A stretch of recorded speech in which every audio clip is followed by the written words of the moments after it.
Same chip, totally different looks. Some are long black bars, some are tiny squares, and some even have tiny balls underneath. The difference? Packaging.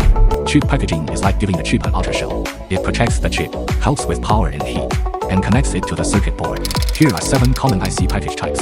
Pick the most beginner-friendly. 2 rows of pins like a centipede, common in old computers and development boards. SP, the compact one. Pins spread out like Seagull wings, widely used in chargers, power boards, and USB devices. 2FP, the organized one.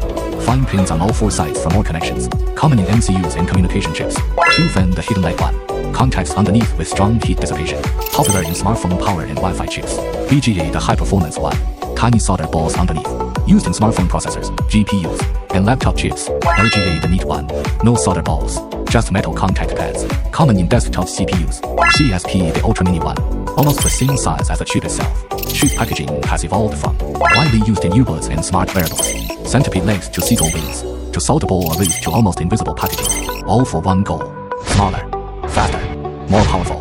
How many of these 7 package types have you seen? Let me know in the comments.